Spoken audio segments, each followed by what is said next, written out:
Uh, so hello everyone. The MaskTalk episode 2 is going to start in around 5 to 10 minutes, and today we have several guests. Guests including Sam Williams of Arweave, co-founder and CEO of Arweave AI, the Storage Network, and also Joshua of R3, which is as you can tell from the name, R says in the Web3. We also have pop-up guest Cameron from Cent, which is a great product that helped Jeff Dorsey, Twitter CEO, monetize his first tweet back in 6 months ago. Jeff Dorsey sold his first tweet for $2.9 million as an NFT. Cameron will pop up in the middle and the late half session of this Twitter space. Uh, let's wait for Sam and other guests. Hello. We got Joshua join, Sam join, and Sam, you need to accept the invitation as speaker. It should be on your left corner on the Twitter space interface. We just invited you, and yeah, all right. Should we start? I think it works on my side. Or Sam, you can try raise your hand. Request to speak. And we can, you know. Yes, Sam, can you please request to be the speaker so we can promote you?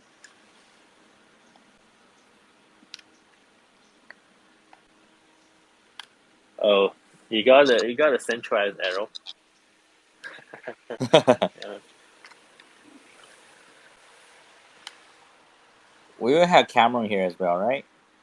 Yeah, you'll join in the probably last 20 minutes. Yeah. Oh, okay.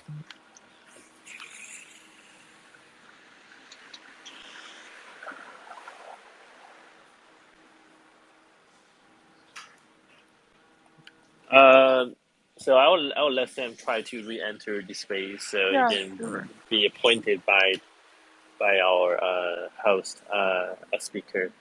Right now, let's do a very short introduction about the MaskTalk episode, which is right now the episode 2.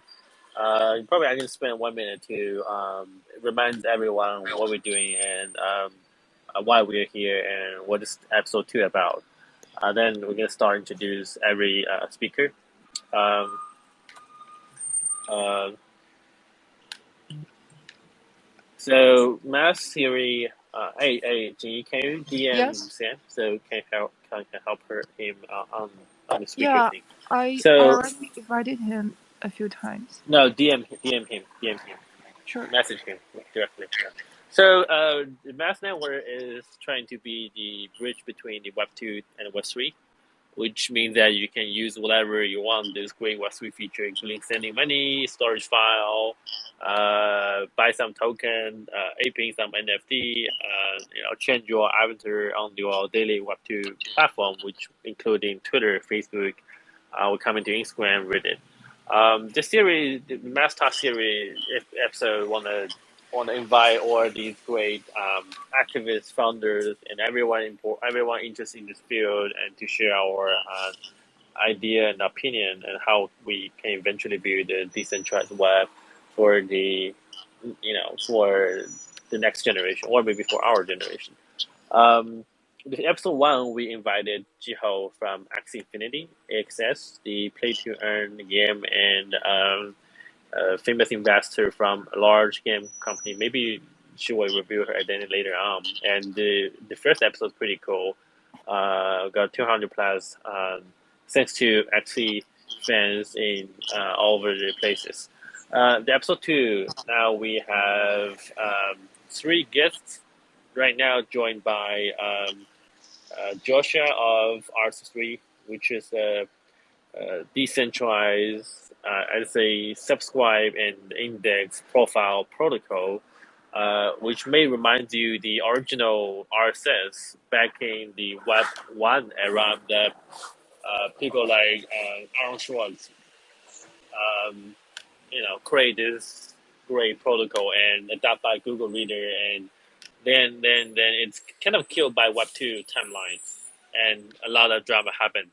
We also have Sam Williams from Arweave, the AR uh, storage, decentralized storage network. The AR trying to be the library of Alexander that all human knowledge can be preserved for 100 or 200 years or even longer uh, in a permanent storage way. So that's our two guests, and in the last 20 minutes, we're gonna probably have Cameron came from Send, which is also related with storage and Web2, Web3. Who the team who helped monetize Jack Dorsey's $2 million tweet as an NFT. So yeah, Sam is probably still working on this thing on the centralized join Twitter as a centralized speaker thing. So Joshua, how are you? I'm How's pretty good. RC3?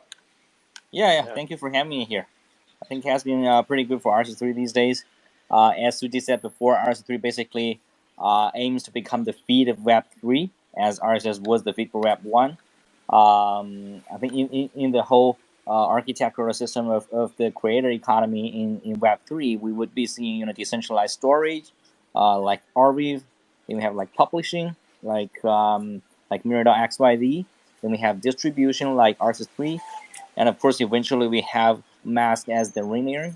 I think these four layers would be working very closely with each other in order to bring this whole sort of overall experience of Web3. And yeah, RS3 has been doing great. We shipped out the RS3.bio, which is the Web3 Pass application. We got more use than we thought. And yeah. Oh, great. And I think recently you guys integrate Arweave, right? So you can Yeah. more specifically the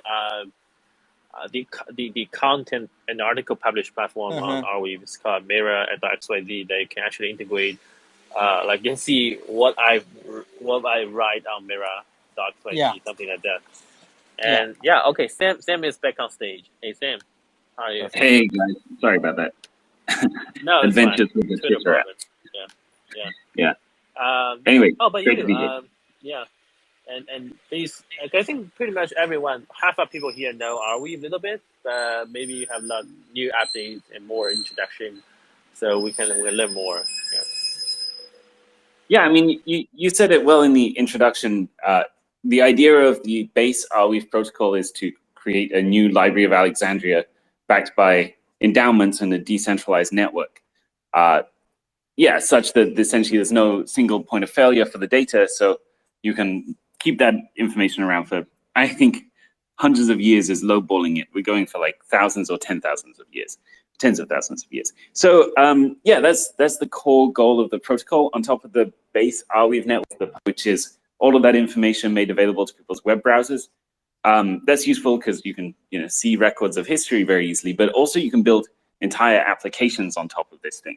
And those applications have really interesting and different, you could say, control and power properties from normal Web2 apps. So typically in a Web2 application, you're accessing someone else's server, right? Like we're accessing Twitter right now. And Twitter can just throw us off arbitrarily, or they can change the offering so that it's run by ads and so on. Well, obviously, with a permanent web application, you just can't get that. Like that can't happen to you. The developer can release a new version of the app, which you can decide to use if you want to, but they can't force you to. So we're really interested in changing the power dynamic in the Web2 world, I would say. That's more or less what the project is about.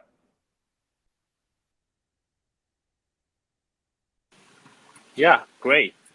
So today we actually more on the subtopic is, subtitle is Sam and Joshua, but we're more on the subscribe and storage, right? And if any of you are from from Web1, you probably remember the old good days that people can publish whatever they want on their own blog and subscribe using relatively decentralized protocol called RSS and put all together that you control, you can pretty much control a lot of things, even though it's run on a central server, but you probably own your own VPS, own your own server. While if you look back into those famous blogs, those are not hosted by those famous blog platforms. They're mostly shut down today, or they just don't function anymore. And these kind of knowledge is nearly promised and lost in the human history. The only one doing a lot of accumulating and scripting, put that in a good form. There's several NGO doing that. The largest one probably InterArchive. Um, I am right now sit one block away from Internet Archive, and you can see the building, which is they have physical building in San Francisco. NFT, especially all these NFT movements, right? And I know Sam, you had a talk about NFT storage yesterday in the Open Web Foundry, right? Um, what do you think about the correlation between the creator economy and especially those who are not in NFT right now, and your product and the maybe the future version of the web? That's a long question. Yeah. I mean, Joshua, if you want to answer the part regarding RSS and subscriptions first, maybe. Okay, yeah, of course.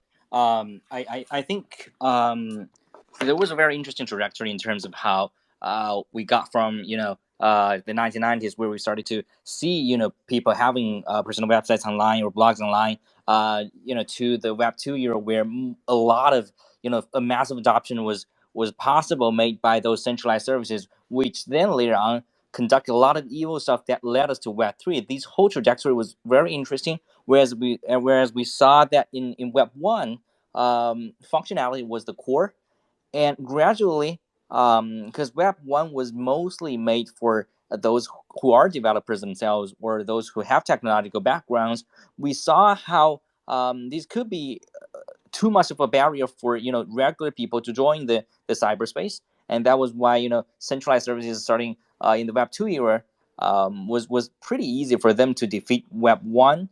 Personal blogs, decentralized blogs, websites, and of course RSS standards as well. And then I think after this massive adoption of having all different people onto the cyberspace, we came to an era where we start to realize more on how healthy, how democratic, and how good a system is. Instead of in Web 2, we only cared about user experience, but now we care more about user right as well. I mean, like this is sort of like the development of any technology or even any social organization or structure. Whereas we start with something that's only workable to something that's better, that works better and provides better experience. And later on, we work on to something more fundamental and structural. That is, if this system is working in a way that is healthy, and that is better for the human society as a whole. So I think that's how we get to start working on this thing in 2021. Once again, something that's pretty similar or carries at least a pretty similar ideology, like the revolution that there was 20 years ago. Yeah, and I think So on the back of that, please, Sam. Yeah. at least as far as we see it at Arweave, the web came in. Yeah, this is definitely the third period of the web, but I wouldn't say it was like. Would you say Web 2 was really the middle period? There's actually three phases, arguably, of power on the web. So in the first phase, we had these open protocols. It's hard to call some of them decentralized, but they were at least distributed, right? And they were permissionless. And that was amazing because it meant, you had IRC and everyone could build their favorite IRC client or modify that client. Or there was RSS, of course, which kind of brings us together today. Which was incredible. Like you could do all sorts of cool stuff with RSS. You could remix it however you wanted and no one could stop you. But I think that a fundamental problem emerged which was like, well, hey, hold on. All of this value is being created, yet the people building protocols are capturing absolutely none of it. And so the power dynamics shifted on the web, not because people wanted to gain power, I don't think, ironically, although that was definitely the eventual result. It was because they wanted to gain money. And you see this with, like, Google and so on at the beginning, they're all like, don't be evil. But the second phase of power on the web was basically dominated by this. Well, look, if we want to capture the value that we create, we have to have a company which controls the experience. And so then you get these sort of moats, essentially, which I would say really defined the second period. And now, the really exciting thing about our space is that actually you can build protocols that are monetized again. And so they can have those same, properties of openness and transparency and interoperability that we all love about the Web3 ecosystem. But at the same time, like, there's actually incentive to do it. Because if you think back to the first web, like HTTP, open protocol, right, built by Tim Berners-Lee in, I think he said, a few days, basically version, I think he called it 0.9 was the first one that everyone started using. Yeah, it's like, a one-line protocol, plain text, builds it in a few days. Then he spends about 10 years trying to get it adopted and succeeds, and undoubtedly produced literally tens of trillions of dollars of value, and captured absolutely none of that, which is really sad. And so, of course, there's no incentive to do that. So then we got these companies. That's where the action moved to. And then the power moved with it. Now, fortunately, I think we have the opportunity to move it back into the open space that the internet has always kind of, it's always been the ideal at the base of the thing. Anyway, so that kind of brings us to the second question around NFTs, which are tangentially related. I think there's this other component of Web3 where we're looking at, well, is it possible to unlock some of the value that was also captured by those companies and give it to creators in a more open and fair fashion? And if we do that, can we actually make those platforms, and here's, I would argue, the unproven part, at least so far, can we make it so that the Web3 projects and protocols grow faster than they did in the Web2 world? Like, can you actually just increase the size of the pie and let creators take more of it? Anyway, it was fairly rambling, but I hope it was useful. Yeah, and I think right now Arweave is probably one of the largest storage network, being more specifically hosting these NFTs, or people store articles there and then they turn into NFT later on, no matter through Mira or different platforms like, Block System. And Cameron from Stan, they're turning tweets into NFT. I think they're actually coming to Arweave as well, and or using some of the Arweave system to store some of the hash or the raw data of Twitter. But what's your feeling about, like, everything just decentralized stored, so they somehow permanently be there, and then they become an NFT, and then you buy it, which I know people like it. I know independent artists like it, but I know people hate it. Like, just hate it a lot. Like, what's your feeling like of this trend, and what do you think the end game will be, especially from your perspective, from more like storage or content system perspective, relative than the token economy perspective? What do you think of this Right. trend?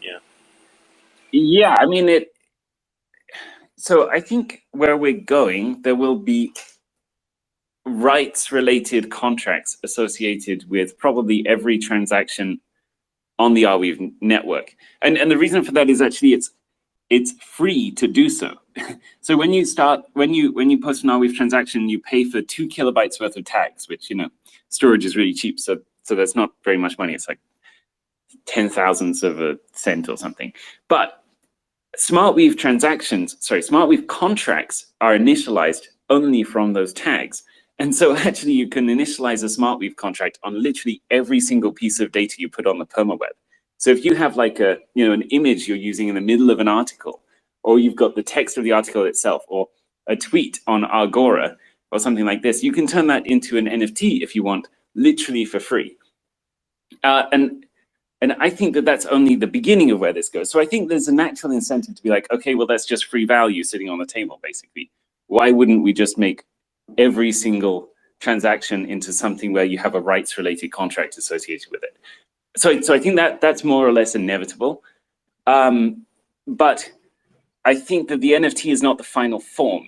I think that what we'll get is something we call profit sharing tokens in our ecosystem. And actually Al here from Koi has been leading the way with his team on getting these atomically associated profit sharing tokens adopted in the space. And basically their idea is, well, what if we could make an attention betting market for the whole permaweb? So I have a piece of content I think lots of people are going to look at. I bet one token on it, and then in the future more tokens are minted proportionately to the allocation of attention on the permaweb. And so now you can monetize attention without having to sell access to people's brains via adverts. It's like a huge step up. And yeah, Al has got pretty far with that project already. I mean, Koi is now a pretty big community. I mean, I don't know if I don't want to disrupt the structure of the show, but I think for what it's worth, if you want to get deeper into that stuff, I'm sure Al would be happy to chat about it. Anyway, yeah, we see it kind of moving in that direction. I don't think it's likely that if you have a web where everything can be an NFT-like asset, I don't see a likelihood where that won't be the case. But I don't think it'll just be NFT ownership. I think it'll be like sharing revenue streams associated with pieces of data. That's my guess, at least. So it's like, I for example, Suji is a famous, cosplayer and blog writer, tweet about a lot of things. So I collateralize my tweet into some like protocol and whatever, and then because I generate revenue by doing advertisement, then this revenue is going to be shared by my tweet's owner or whatever owners. They become my asset tweet content-based security. Because we have asset-based security that's basically based on the rent of your house, like something like that. And now I have tweet-based security, or something like that. Like pay to tweet-based token, and then people get share of my creation, some of my creation. So I can invest in a tweet account. I'm not really just buying the social token, but actually it basically backed by its creators and its creations. And Right. maybe somehow I pass away, maybe due to an accident, or just I disappear in the metaverse, and I as a famous artist, this thing go sky high in next 200 years. So it's still owned by the family or whoever believe in this art in early days, something like that. Can be very funny. Yeah. Well, I think But it's actually yeah. Please. I mean, the profit sharing token idea is based on giving fundamental value to assets on the web. And it's not like, it's not like that's impossible. That the web produces a huge amount of value, and the content on it, is the driver of that. The applications are important too, but ultimately without the content, there'd be nothing. So these profit sharing tokens that are atomically associated with the assets, they're actually just like hard tradable, instruments. And so I expect that we'll eventually get bots that are just arbitraging the opportunities there to buy and sell them. Just looking to maximize yield. So yeah, I don't think it has to be like a question of keeping it because it kind of has like a emotional value. I think actually we'll probably move to a world where there's hard value backing these things. Great. What's your thinking, Joshua? Like, for example, I subscribe your RSS refill because you're Joshua maybe is a party guy. He's in every metaverse party, so he's checking every metaverse party with his POAP, right? Proof of attendance protocol, and he also might be sharing a lot of blogs, which is you're like a collector of information, and subscribe your feed.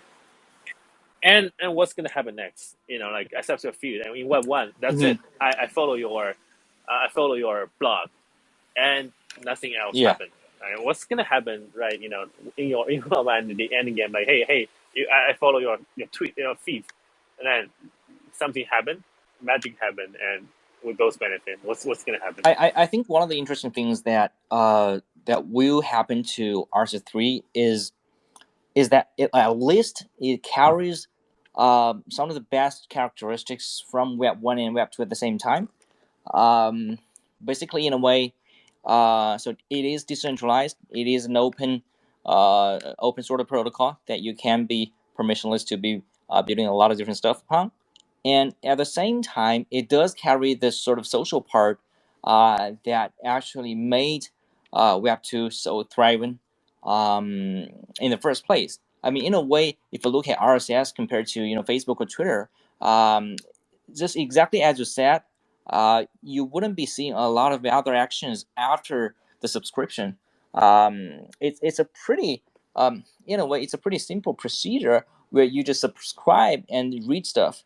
Whereas in Web 2, after you actually follow someone on Twitter, you got to do a lot of different interactions. At least you can like something, you could comment on something, you could retweet on something.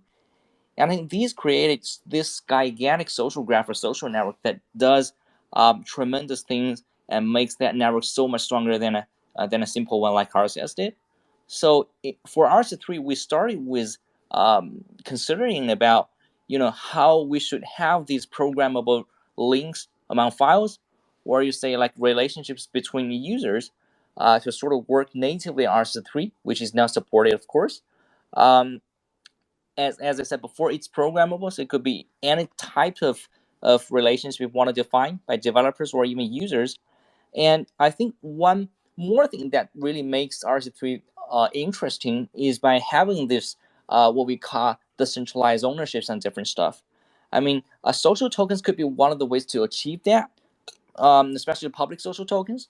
And of course, as we were talking about NFTs before, I think there could be various types of ways that we cannot think of right now to show like how creators or even developers could be profiting from something like this, because we don't define a business model or sort of like an economy circulation in RC3 natively, but as something that's permissionless, something that's modulated. We are actually seeing the possibility where developers, creators, and even users would be utilizing this protocol in order to build something that more suitable for the Web3 economy. Yeah.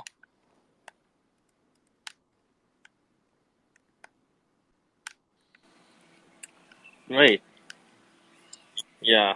So, by the way, Sam, you're gonna leave in 10 minutes or 5 minutes, or you're okay to keep keep keep I'm enjoying? good. I've got time. Okay. Yeah. All right.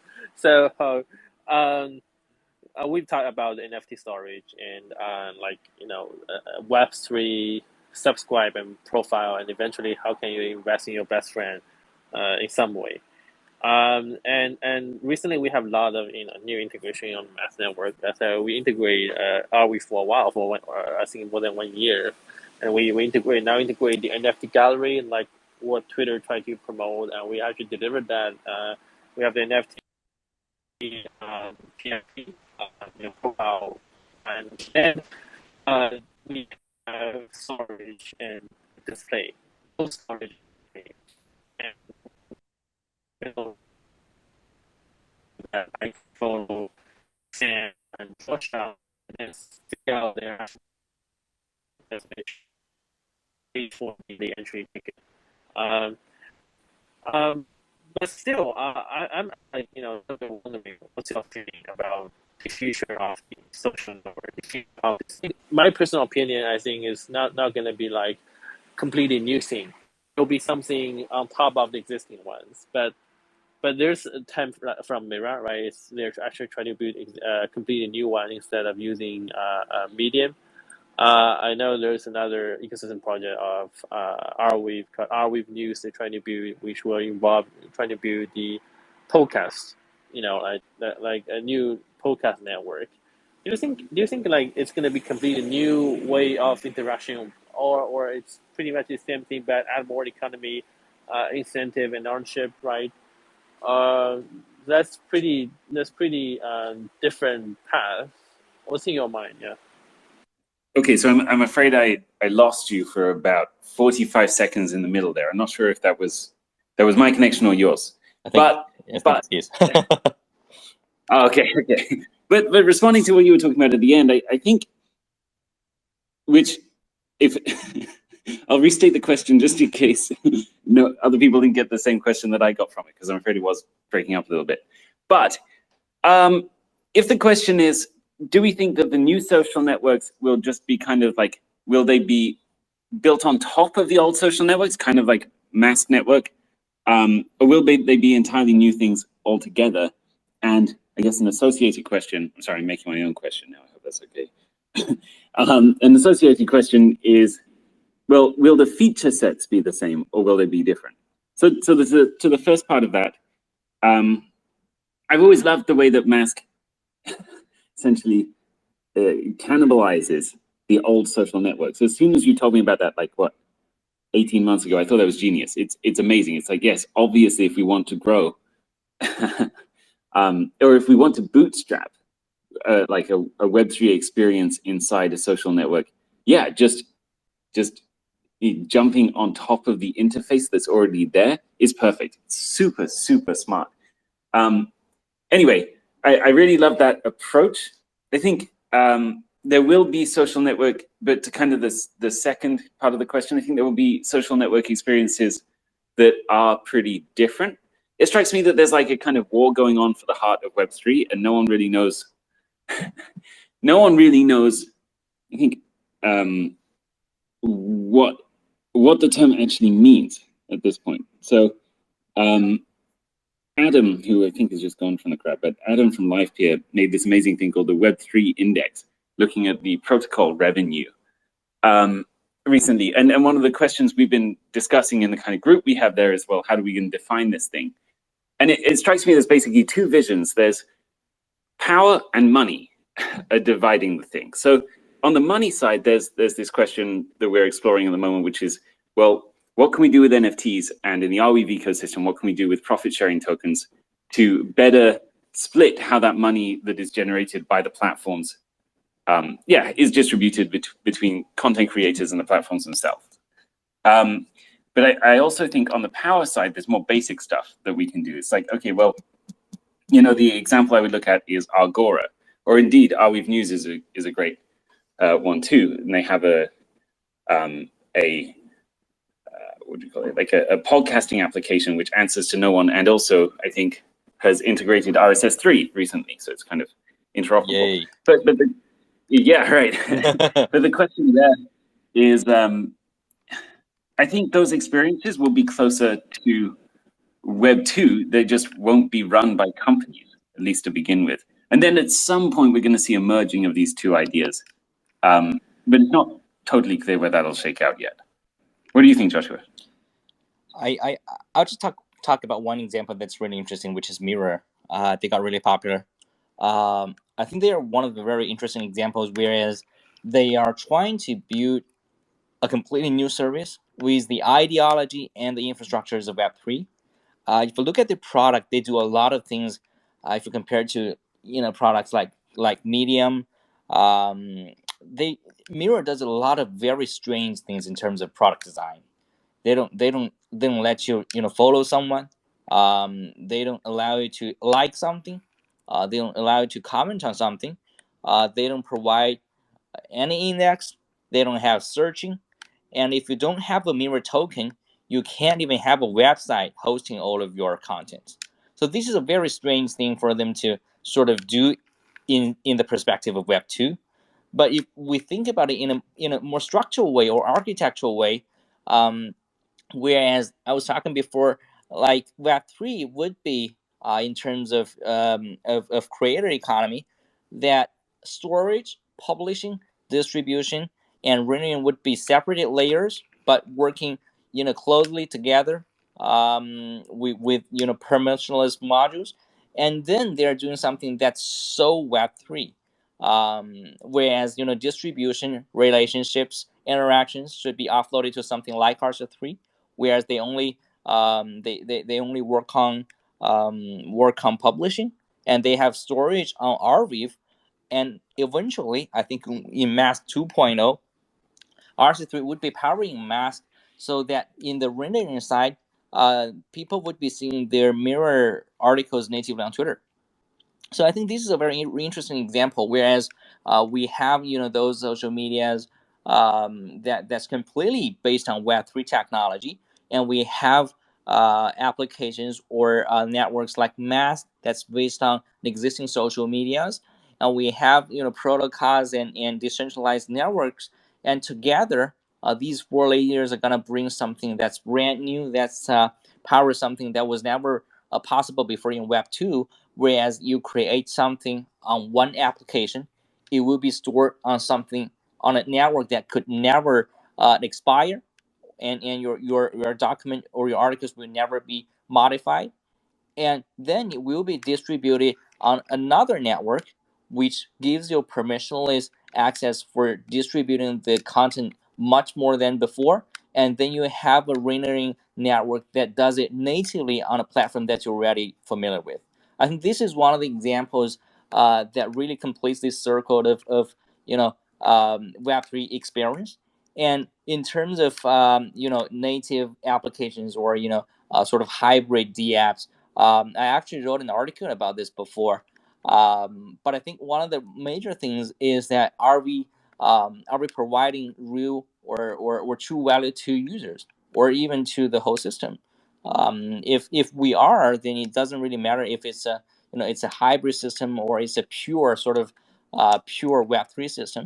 And I think these systems will be working very closely together, as they are built to be permissionless, and to build something that was similar to what I was talking about before, as the experiences that was never possible before. Yeah, hearing you talk, it makes me wonder whether actually what we have here is protocols that stack together almost like when you're building a piece of open source software. Of course, you just kind of include other people's bits of open source software, and you end up building a dependency tree in a stack, and you ship that, and then people use the end product, and it's kind of got some shared underpinnings of other products. But if you compare that to the Web2 space, you get something like Slack. And okay, sure, in the background, Slack is using a lot of open source software, but to us, it's just one monolithic thing. It's actually quite hard to, you can't stack Slack with anything else, right? Exactly. And yeah, that seems like the way this is going. That's interesting. I think one of the things that's so amazing about Web3, or all of the networks that we're trying to build, is the sort of the dependency doesn't stop on the code sort of layer, or doesn't stop on the code level, but it does stop. It continues to the network level, whereas the service actually happens. And this is where all those amazing things would be built. And with more open source permissionless networks coming around, I think we're gonna see more amazing products, or even networks building out as well. Yeah, that's exactly right. It's not just the code. It's not even just like the network from the movement of bits layer. It's also value and community, and these things kind of Yeah, exactly. there aren't good metaphors because it's pretty new. But yes, I see what you're saying. It's very interesting. So you guys mentioned, well, it sounds all amazing. Like, to me, I definitely understand where I mean, I understand every word, every sentence you're talking. Hopefully, the audience understand 50% plus of it. So I'm definitely very bullish on all the things we mentioned. My day job is now shifting into like screaming Web3 revolution to everyone I met. In the audience, we do have podcast producer. We do have people like really we need to give them the access, empower them. I want to invite someone because I know someone in the audience. See what's their opinion. I'm inviting Afra right now. See if you can accept the invitation on left corner. Um, and just wanna know like if you can accept the invitation. So I just wanna know like, okay, after these first 30 minutes, we like talking about this vision. Um, what's the thing you think You get it. Like as a kind of famous podcast producer, right? What's he gonna use and what's the thing? Yeah, I mean, I'm having that trouble in my life. Like want to know, like because we're in the nerdy circle too long. Please. Hi, just a quick introduction about myself. I'm Suji's really good friend. I host and produce a podcast called Loud Murmurs. So the way my podcast distribute is through obviously RSS feed, but also there are multiple platforms in China ask us to upload our own content into their platform. So meaning that we have multiple hosting sites, right?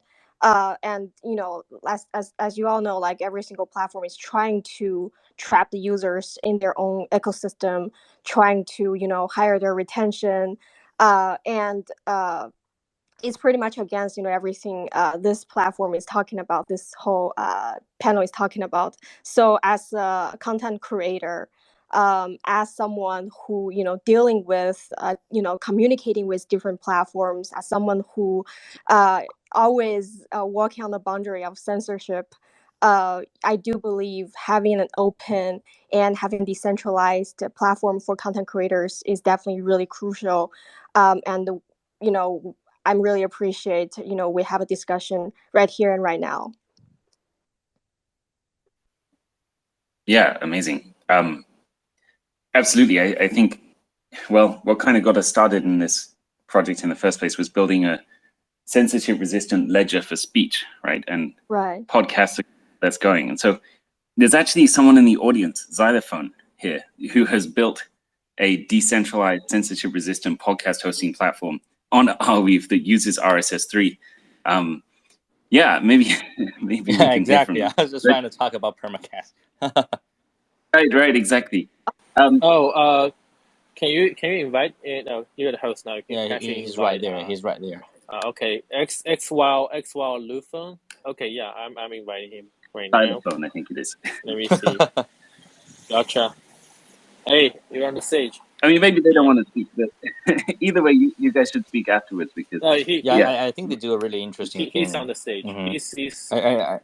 He's in the middle of being Perfect. being connected by Twitter. So Twitter don't try not to kick him off. Yeah. Oh yeah, of course. Hey. Hey, yeah, I'm connected, right? Yeah, of course. Yeah, you are. We can hear you. Yeah. Okay, awesome.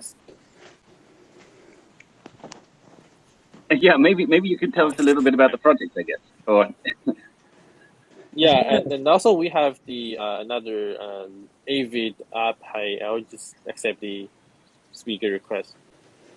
Hello, you too. Yeah, sure. Yeah, I can give you a bit of background on Permacast. So, Permacast is an Arweave native podcast app. Is fully decentralized. So, the front end and the back end are both built on Arweave, and the back end actually runs off of a smart contract template, which will spin up a new smart contract for each new creator. And so it means that every creator has their own interoperable bank of data that they can use, that they can then kind of export or that they can control on their own. And it also exposes that data to any other application that wants to use it. So I think the cool thing is that Permacast right now, as it stands, is just a front end, and it really is just in the back end a protocol. And so it makes it possible for people to upload their podcasts and their episodes to our front end, but also it ensures that no one is locked in to that front end, and that nobody is bound to use Permacast in the future. They can build on top of it and iterate if necessary, which I think is such a huge thing. Like, as we were doing research into this project, we were looking at how much it costs to host podcasts on centralized platforms. And we were finding that it was something like $10 to $20 a month, for example. And if you were to do that through Permacast, it would mean that you were to be uploading, I think, episodes at a reasonable quality. You'd need to be uploading something like almost every day to reach the actual fee that it would cost to store it permanently. So audio MP3s are not actually that expensive through Arweave, but they are made very expensive if you were to use a centralized provider, which also locks you into their own RSS feeds and all of their own kind of functionality. And so, yeah, we've been trying to bridge that gap and trying to bring podcasts through into Web3 by working on integration with RSS3 and also then working on integrations with your traditional Web2 providers. So we just shipped an upgrade where we can send podcasts via RSS to Spotify and Apple, etc. And yeah, I think it's really. I used to host a podcast myself, and I found myself kind of dissatisfied, I guess, with the amount of money that was charged by hosts when all they were really doing was exposing your RSS feed to the public and being a generic file server. So yeah, that was kind of the motivation behind that. Awesome, thank you. Great. And so, if I'm not mistaken, everyone should try it. Everyone, yeah.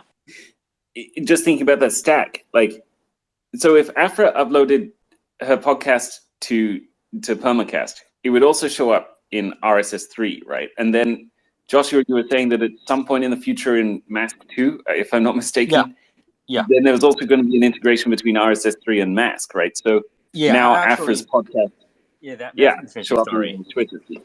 Yeah, I think Permacast is pretty similar to Mirror.xyz. It's like an application that so I can just follow your Twitter account and then show the podcast just randomly, not on Twitter, but just play it on Twitter a podcast. Actually, you're recording it because you have the same decentralized ID, right? So it's the same guy on Twitter and podcast. Yeah, actually. I think we're working very actively with Mask on that feature. I think we can disclose this. That in the next version of Mask, you're gonna see users, stuff more than just AMTs. Of course, you're gonna see AMTs that could be interactive. You're gonna see donations. You're gonna see POAPs. You're gonna see contents from other platforms, and that definitely includes Permacast. But we're still working on Permacast. Yeah. Wow, that's super cool. So that basically means all right. Yeah, sorry, go on. Please. That's the big news.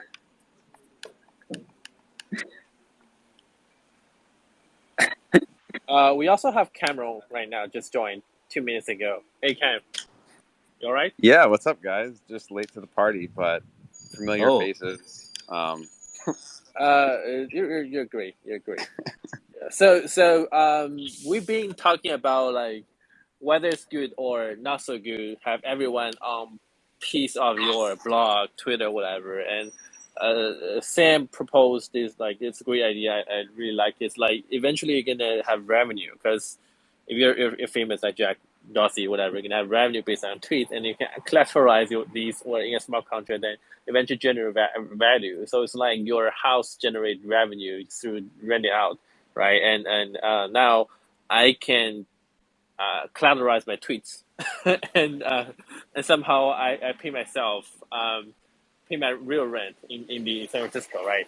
So for those who joined just now, Kim is founder and CEO of Sin. Sin is the I think it's hard to describe what it is right now, but I think it's a lot of potential in the future. Sin, the Sin Valuable is part of Sin, and they start from a block system. And also on Twitter to help monetize Jadasi's famous tweets. We also integrate that in the Mask network. So, Cam, what's your feeling about because you know what are we doing, you know what is structure doing in R3. What's your feeling of the future of the subscribe model and the future of the content creator and what's going to happen? Like besides just NFT, just buy your tweets. What's going to happen? Yeah. Yeah, totally. So like Suji said, Scent is one part blogging platform as well as one part tweet marketplace. We're definitely looking to expand more into the metaverse. But I thought you brought up a really interesting thing at the beginning. or at least when I hopped on, which is about the collateralization of NFTs, because then you start to get into systems of credit, right? Historically, credit has been against all these other traditional assets like your home, and other things like auto, with very established market values. But as we get into more modes of value and more modes of valuation, people will have social reputations, which to some extent will be liquid, and they'll have, they'll have like margin collateralization ratios, and they can borrow against it to pursue other initiatives. And I think there were some early projects like I think Rocket NFT, Alex Mazmej, the founder of Showtime, like was experimenting with that, but it's all so early in terms of like the DeFi Legos that are available. But that's something that I think is going to be really big as time goes on and as work gets more creative. In terms of what I'm like most interested about on the tokenization side in NFT land, I actually just like, this was part of the reason why we went and started tokenizing tweets, is because I want everything to be tokenized that is already by default public, because I think that there's just so much data out there that right now just lives in the silos and doesn't give people any value other than like whatever serotonin boosts come from using the network that it's built on. And by kind of being able to liberate that data and put it back in the hands of people, you're all of a sudden able to unlock all these different modes of value. And as we saw with NFTs, your data isn't just valuable to advertisers, it could actually be valuable to like your friends or your audience and people who are interested in your work. And we only start to see these types of modes of interaction take place once we free the data. But as long as the data is trapped, you can't actually do anything with it. And so what we're really interested on in at Cent is how can we free other types of data that is currently lives in social networks and is limited in terms of how it can escape out of it. So I'll pause there.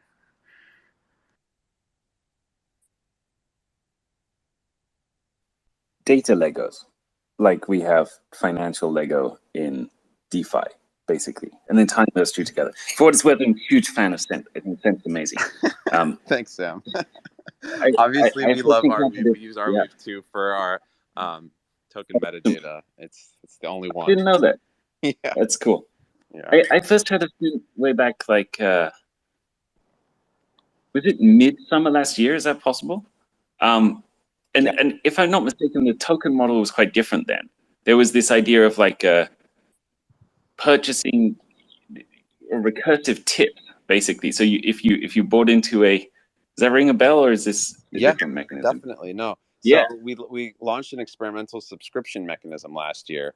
It was called seeding, and it was like one part patronage, but then one part investing. Effectively, like if you gave early and recurring and large amounts to a creator, that would determine quote unquote stake that you had in future money that was pledged to that creator. And so half of the money that got pledged to a creator at any given moment went to these past supporters. And it was an experiment in trying to get people to want to support creators out of motivations other than just pure appreciation, but also like, bringing in the speculative game. I think the problem that we kind of saw there is that the market was very fragmented. And even today in the social currency space, you see all these different competing models. You see BitClout, you see creator coins on Roll, on Rally, and there's no clear model for like what good distribution and good upside mechanics are. But what's really exciting is that everyone's trying, right? Everyone's trying out their own model and trying to figure out what works. We tried ours, and frankly, we struggled with it. And that's the spirit of the ecosystem, though, is that you kind of just experiment, you see kind of what sticks. And, for us, we were trying that. It didn't work out. But then NFTs also were happening. And so we started experimenting with them. And obviously, we see where we're at today with the ecosystem and the rate of acceleration. So it's all collaborative. Do you have any like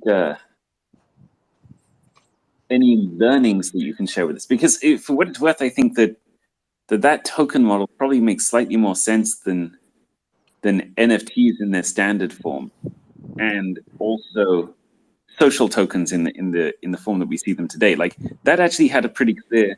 I mean, I saw it described as, in the nicest way possible, Ponzi schemes for good. Totally. But at least, like from a mechanism design point of Okay, view, like Social Security. Ponzi well, scheme well, for yeah, Social Security. that's right. The retirement funds nowadays in the US are like 60% backed, and they're anyway, different conversation. But but yeah, do you have any learnings from that you could share? I'm really curious.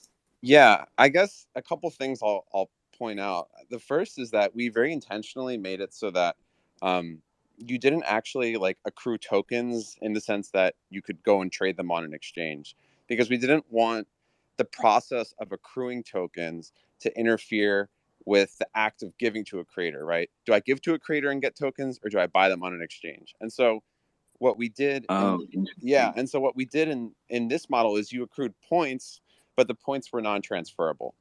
And I think that right. definitely No secondary that market. it definitely dampened some of the excitement, right? Because people love to be able to get out. They love the option to exit. And so that was one thing.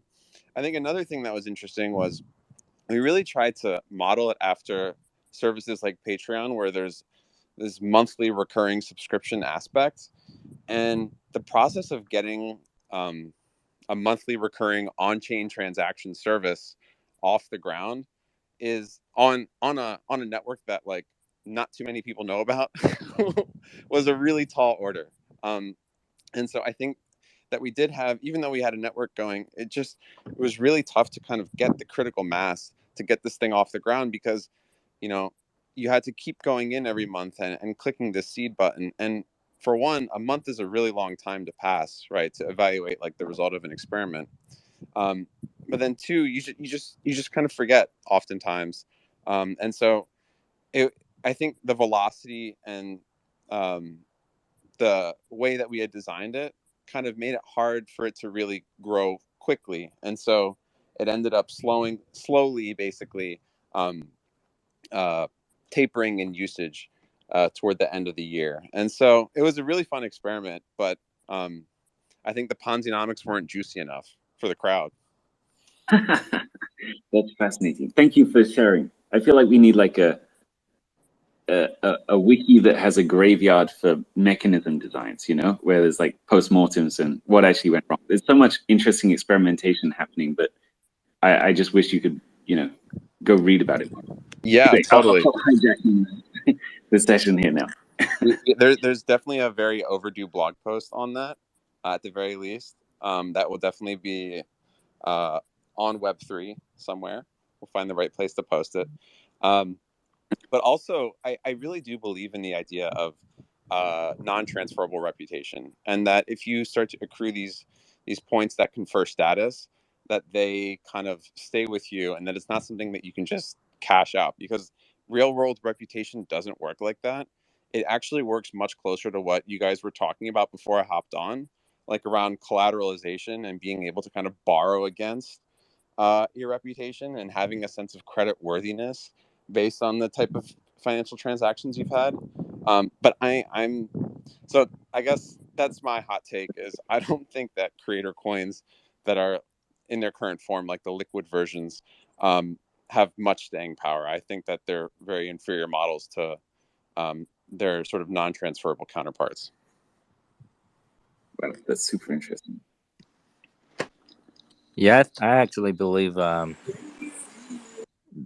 individual sort of tokens would have a very limited use case as well. Yeah, that's I think lots of projects have been trying very in various different ways to sort of make it work.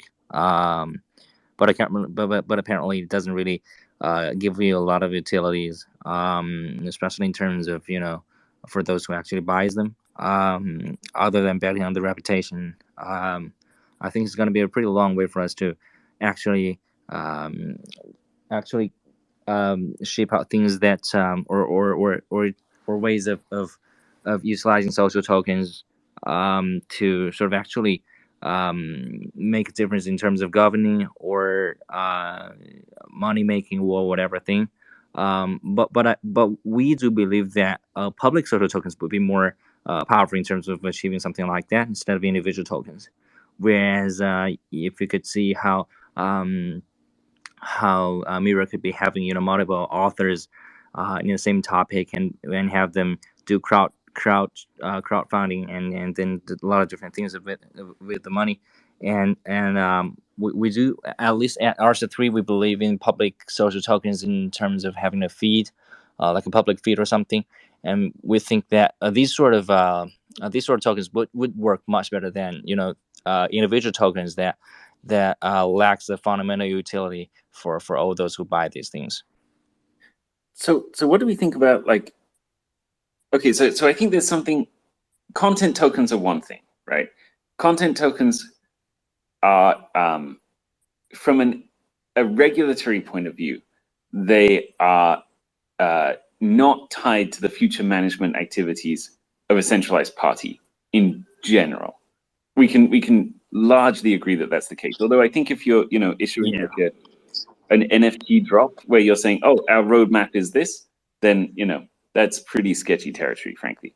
But putting that aside, social tokens from a regulatory point of view, as far as I can tell, are legitimately just securities, and not just securities today, but I think the SEC is going to want It is to keep security. them It is securities, security. Yeah. like forever, because it's just straight up. Well, I invest in Joshua, and I hope that Joshua does great stuff. It's literally a normal security. I don't think they're ever going to change that. Yeah. What is the group thinking on that? I'm in agreement. I'm strong okay. agreement.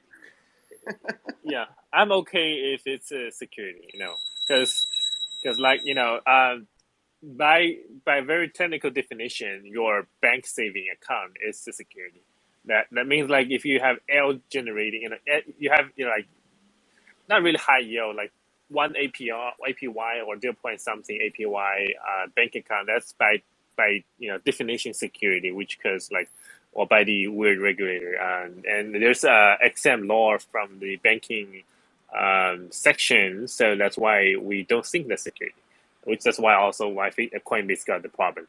So while and your rent of your house, that's actually somehow a security as well. But if you don't collateralize in a huge amount, no one care, right? But if you say, hey, I own like 100 building in San Francisco, and I have a lot of revenue, and just put it all together and collateralizing a bank, whatever, it's a security.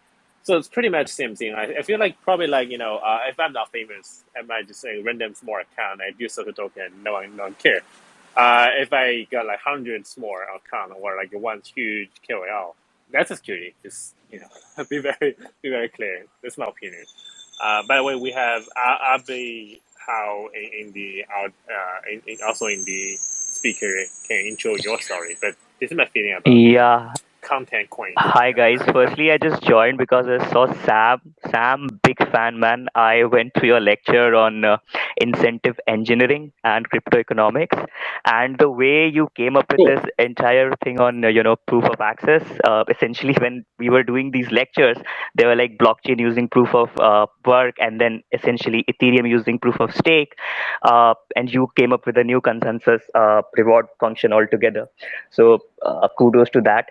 And I was just wondering to connect with you. I did send you a DM, and yes, when you talk about, I think my thought on social tokens and the economics around it is like, here in India there is an app called Chingari which released its own social tokens, which is essentially betting in the present for future creators, content creators. It's like a clone to TikTok, I would say.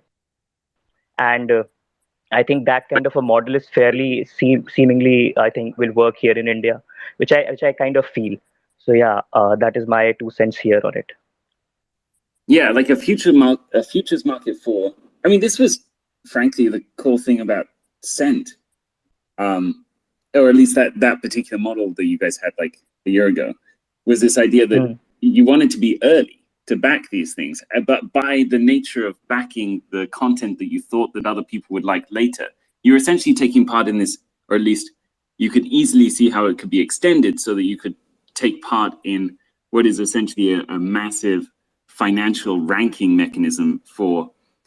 Yeah, it's actually just like the YouTube suggestion algorithm, except you're using like financial incentives to get even higher quality results, essentially. It's really cool. Exactly. Yeah. Exactly. If you see this example from even I don't know if you know about this company Royal by Justin Lau, you would see that there are incentives wherein the piece of music would be owned by the community, which essentially would be, I think that is again a play around NFT. They could have also taken the other route as well on social tokens, wherein you bet on the musician in the present day, his potential, and eventually that musician will be a rock star someday, and you can of course monetize on it. So we'll have to see. Like the time will tell what essentially is the best model to go about it. But I think right now social tokens seem to be a more fairer approach to me as compared to NFTs and all the hypes that is being created around it. That's what I believe. Yeah, I think they are. I personally wouldn't want to get involved with them because like it feels pretty obvious to me that those are securities. Whereas there are models that aren't. If you get like content specific tokens, then actually it's very fair to make an argument that says, no, I'm not investing in, or people aren't investing in this on the expectation of other people's future work. And subsequently it's not a security by definition. Yeah, one model that we had like that in the Arweave ecosystem was people buying profit sharing tokens related to albums. So they built these Bandcamp like apps where basically, as an artist, you can release an album and you have a profit sharing token associated with it. And then someone can come along and buy like 20% of that from you.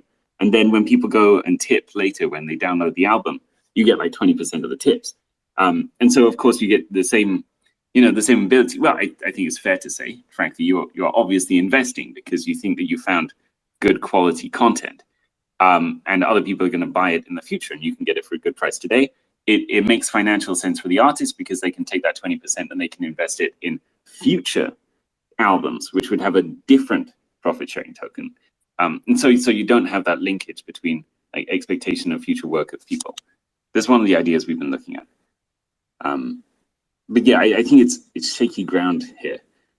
It's tricky, and I think the NFT ecosystem, like a year ago, a year ago you would never see a project in the NFT space that had a public roadmap of what they were going to do after they did the NFT sale, whereas now that's pretty common practice. Yeah, what are your thoughts on that? Exactly. If you see here in India, what is happening is a lot of celebrities are coming up with their own tokens.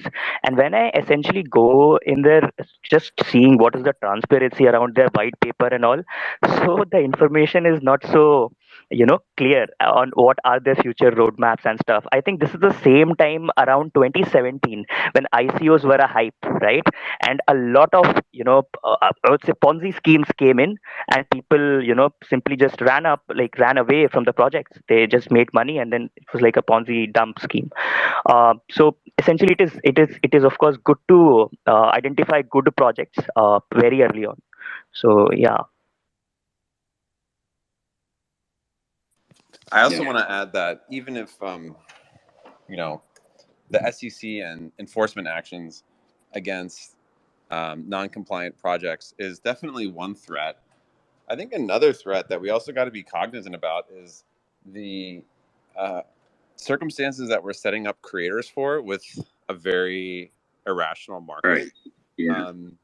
We have brought so many new people into the ecosystem, and it's honestly amazing. Like this past year, there's been so much growth outside of the pure finance aspects of crypto, and into this sort of creative finance. And there is going to be a reckoning if we go into a bear market, and we have to be mindful that the impact that we have isn't just on platform developers, it's actually on like individual artists. And if a lot of these people who are buying these NFTs for ridiculous sums of money end up revealing that they are in it for like purely speculative reasons, the person to blame isn't going to be a company anymore. It's actually going to be individual artists, and it's going to be very damaging, right? Probably much more so damaging than a particular SEC enforcement action to set a precedent, because it's going to be much more widespread. And so I think that there's a lot of things that we got to be careful about. And market mania is one, compliance is another. And I'm sure there's a handful of others. So if anyone has any, definitely toss them out. But yeah, there will Yeah, be that's reckoning, and absolutely right. it makes me wonder. I just have a very weird feeling that if there's really a super large cross bear market, like globally or not in crypto, like say the macro economy, then we're gonna see new BlackRock or Blackstone, which they did in 08 after 08 is like they just 20 30 suits have lawyers and Wall Street banker drive like 3 4 car over state and buy house randomly. You're gonna see people, say knock on door, say, "Hey, do you have NFT land? I'm interested in buying," or "Do you have NFT?" Or then they hold until the next market, which is pretty, it's a sign of the market getting mature, but it's pretty bad for individual artists. As Cameron mentioned, that these guys have to sell or being bland in the bad price, and then eventually it's gonna owned by organizations who have long term capital and just capability of buying all of these during the bad market. Very likely this gonna happen. You know, Yeah, at least yeah, so rich but institutional. Yeah. yeah, that's interesting. I think, yeah, to what you were saying, Cam, like 100%. I think if we accidentally set up systems that are too close to people investing in well, frankly, we shouldn't set up systems that are close to people investing in the future works of the creators. That is a bad idea, both legally and also ethically for the reasons you point out. I remember back in 2018, Arweave had a bunch of people that owned those tokens, and the bear market came, and it was just a catastrophe. It was just awful for everyone. Like, and we were a company. I mean, we were only like 6 or 7 people at that point, but like we were a company. I can't imagine what that would be like for the creators involved. And I think we've all seen and heard, backroom talk of projects whose community managers, when token prices go down, the community managers get death threats and also, and frankly, I think in our team we even had instances of people giving rape threats and this kind of stuff. I've seen instances where community managers on our team, frankly, but others in the ecosystem are just like had mental breakdowns as a result of this stuff. If you mix that with the naive or crypto naive, at least, or finance naive, but very creative content makers on the internet, yeah, it's a begging for disaster, right? Like, we really have to find better models than that, whatever they are. Yeah, yeah, it's something that definitely concerns me, and I mean, like a little bit of alpha leak on Sense strategy around NFTs and markets. Like, I think the way to kind of diffuse that bomb is to really create a norm around minting. Minting is not something that is an act of God. It is actually something that anyone can do, and anyone can do like very frequently. And I would actually argue that the more frequently we do it, the more we're engaged in taking back control of our data and just making it a part of our usage on the internet, right? Memoizing all of these things, keeping a permanent record of it for our own use. And maybe if we want to monetize it, sure, we can, but it's our data. I think that's the future that I want to push us toward with NFTs, just because, yeah, like all of the hype built up around drops and making it such a monetized experience, I don't think that that will be what endures in the 2.0 version of NFTs. Whereas right now we're witnessing all the mania. Eventually that'll calm down, and what remains? Well, digital rights management, ownership of your data, what you're able to do around transacting that. But it doesn't have to be these giant sales with huge expectations. It can just be a normal part of using the internet. And I think that in order to get to that level of normalcy, just to tie it back up, it's really about just, yes, hitting people with minting, making it a part of actions on different apps and services that they use, and building systems where they control their data at the end of the day. I actually interesting. wonder what is the biggest project or most successful project in terms of buying or minting individual social tokens betting on the other person's future success. Is it Big Cloud?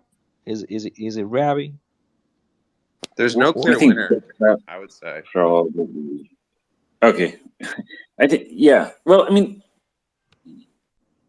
there's definitely no clear winner, that's fair, but there are some models that are taking root more, I think. Which ones are you got your eye on? I think the whole space, I think the social token space is like a really interesting ideas there, but I think it's like securities law disaster waiting to happen. And I think it's only waiting to happen as long as like one or maybe many, if there's a platform like BitCloud maybe, until it gets the attention of the regulators, and then I think it will be a real problem. So I'm not so interested in those models. I'm really interested in these models of like monetizing content that concretely exists in a decentralized way. So like when it's on Arweave, right, no one has to pay for storage ever again. So you can say in a pretty reliable way, no one is on the hook to perpetuate or pay for the data storage costs for you in the future in order for that token that you're selling to have any value. So that's a plus. And when it's concrete like that, like I think there's lots of interesting stuff we can do. I just think that it's playing with fire to go down this route. So the answer is none of those models. Well, I think there's like very closely associated models, like the content monetization models. I think are fascinating. Like Koi in the audience here, I think is a great example of this. They're doing something super interesting that basically allows you to monetize attention without having to show adverts. And once you have that sort of monetized attention stream, you can trade interests in it. And it's pretty clear that that's not a security. You're not basing your investment decisions in those assets on the expected future actions of someone. So you can be open about it as an investment, and I think that's a model that will actually work in practice and continue to scale. So one of the things we saw in like 2017, 2018, right, was there was this ICO boom. And ICOs still exist, but they exist as private token sales. And they're operating in a totally different way, generally speaking. There are still like public ICOs, but they're pretty rare relative to what we currently have. And so you could say that actually, it wasn't, everyone at the time was like, ICOs are the future, blah, blah, blah. But in the end, it was a regulatory problem that hit the brakes on the whole thing. I wouldn't be surprised if we saw the same thing if the NFT craze moved towards social tokens. That would be my expectation, actually. And I think that we might even be heading that way because of this whole public roadmap, blah, blah, blah, for NFT project sort of direction things are taking. I think that could come to a reckoning too, because it just looks pretty obviously like a security. Well, I think that also kind of prompts the latest hotness around DAOs, because those are also kind of in the same space as social tokens. They're not led by a single person, which maybe gives them a little bit more credibility when it comes to the regulators' tests. But what are your thoughts around these community DAOs where allegedly no one is kind of at the helm? The community is collectively, but that they have a token issued and there's potentially sold and there's potentially expectations. Yeah, I mean, well, okay, you got multiple angles of danger here, right? Like you have the regulatory concerns around the sale of the tokens or the release of the tokens, even in the first place, because of course, the SEC defines that quote investment of monies unquote is it can also be work or some kind of action, and so that's pretty tricky. Another component is, well, actually, the closest legal structure that this stuff fits into generally tends to be a general partnership, which is kind of a disaster. If you're just a typical DAO member, yeah, like you don't want to be in a general partnership. Everybody's Like, liable. you know, everybody is your liable. Right? So you liability have is one pretty bad. token. Yeah. Yeah, you've got one token in this DAO. You have zero control over what it's up to, and you're completely, personally, legally liable for its activities. That's like absolutely catastrophically bad. But I think that the bigger question with DAO structures is not even on the legal side. Well, okay, those are really big questions. They need to be answered. Another question that needs to be answered is, well, hold on, didn't we get into this in the first place to build applications that were trustless?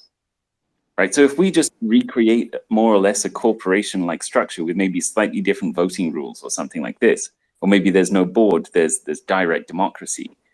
Well, I think we're exposing the applications to exactly the same, exactly the same pitfalls that we got in the Web 2 space. Like, I don't super trust Uniswap at this point. I wouldn't like.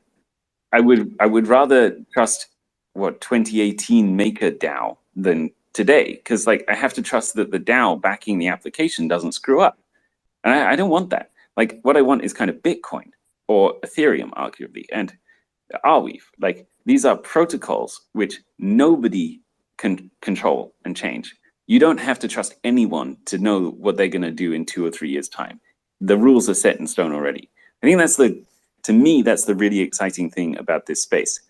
But the DAO wave, well, doesn't agree with me. What does everyone else think? Yeah, I think that what you're saying definitely resonates.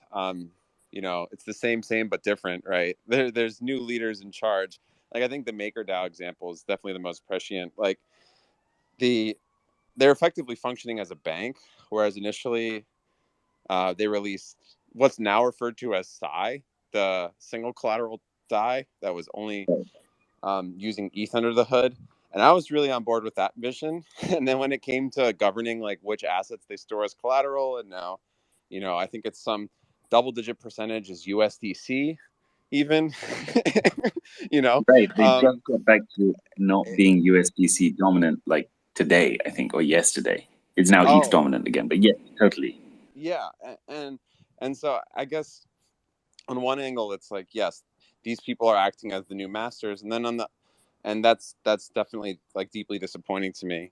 And then the other aspect is like I also feel like there's a sort of stagnation that happens also when these projects are first being incubated. Like it's difficult to establish a clear charter without like strong leadership, and so I just question how far some of the early stage DAOs are going to end up getting, just because like I think that they're inevitably going to run into like directional challenges where maybe they want to do this or that and they can't focus their resources because they have a commitment to decentralization, but without a clear charter from the outset, they'll never really kind of be able to get off the ground.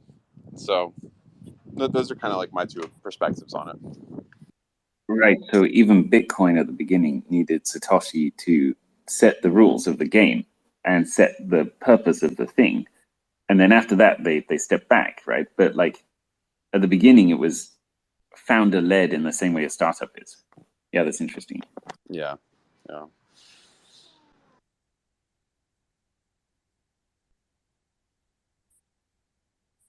And now it says Suji is connecting. Does anyone else have any hot takes on DAOs? I think I have a saying that a lot of DAOs will be ghost towns eventually.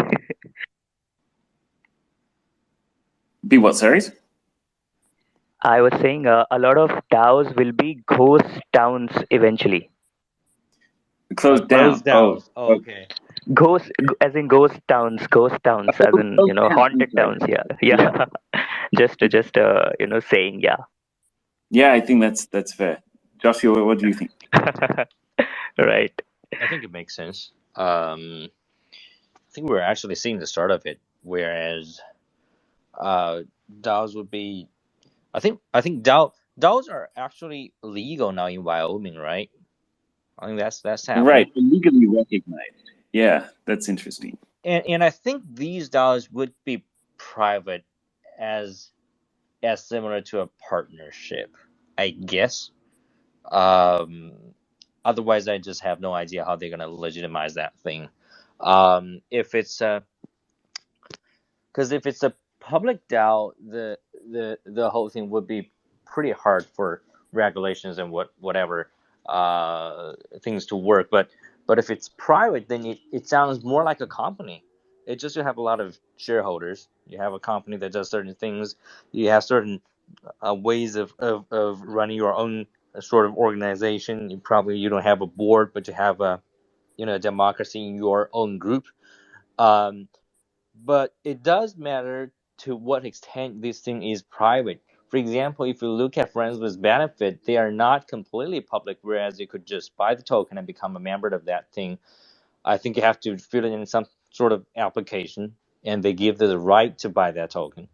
I think in ways, it's it's still the question would be like, if we're gonna see more private DAOs or closed DAOs, to what extent that thing is gonna be.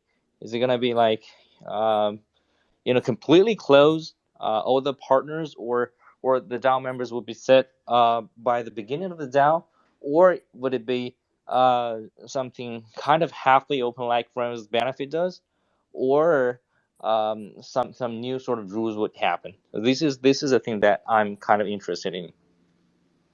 Right. So yeah, I think like the optimistic case is pretty obviously that, well, at least now we can program the organizations quickly, right? So that's the good thing about DAO. So even if our current models are not great, we should at least be able to iterate towards, like, one of the things I'm really interested in is how we can incentivize good governance, like futarchy and similar systems. Yeah, but it's interesting. If it's private, like, other than just being fast to get started with, what is the benefit over like a corporation, which has at least like Exactly. tax structure and so on? Yeah, it's an interesting question.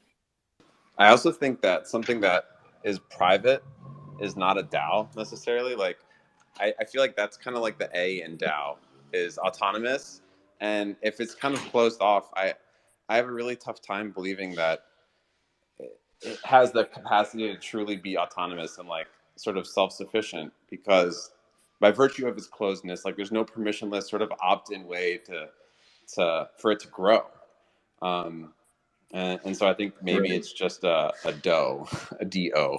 But I mean, I think, if you want to be really edgy about it, you could argue that actually a company is a DAO by the literal sense of the words. I mean, it's decentralized. Okay, so it's got multiple members. Well, that defines almost every company in the world. It's autonomous. Well, from a legal perspective, it exists outside of each of its individual members. So I guess it's autonomous. And it's obviously an organization. So like, if you wanted to be obtuse about it, you could definitely argue that take. It's not clear to me what on-chain organizations might have even been a better phrase for it, but I guess we're kind of too late on that front. Yeah, That's the definitely a better terminology has word for that. definitely been set. But in the same way that, like, I think of Bitcoin as like the prototypic DAO, because mining bootstrapped, like, to me, mining was like the autonomous component, right? It's a permissionless way for it to just kind of continue to exist. And when we talk about like the Howey test, like, from the efforts of others, I think what we can see is that effort is like pretty clearly distributed among the people who are participating in it, at least early on. And so I don't know. Yeah, I'm just being pedantic, but like, I like to see systems where you No, can just kind of like yeah. come in and and start adding value. I actually didn't know that FWB didn't let you. I happen to own FWB. I'm no longer in it because I think they raised their threshold. I got it when it was like, I don't remember, but like, they progressively kept raising the amount that you needed to be a member, and I just didn't do that. But at the time, it was open for me to just buy it on Uniswap. So I'm surprised that they would close that off. It seems like kind of counter the values of the space that we're in.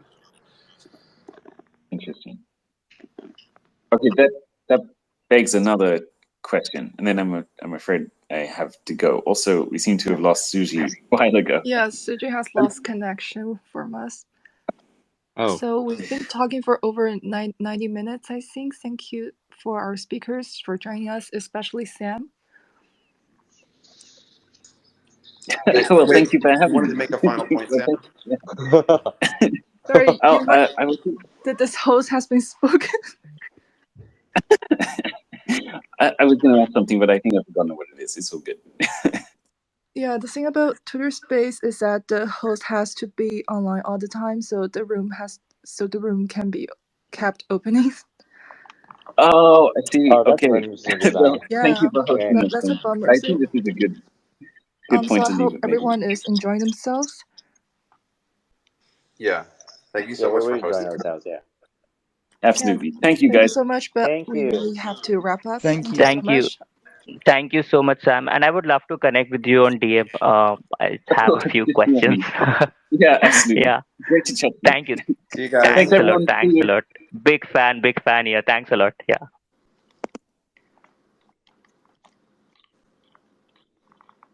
Thank you, everyone. I'll leave the room open for another 5 minutes. You can follow the speakers you like.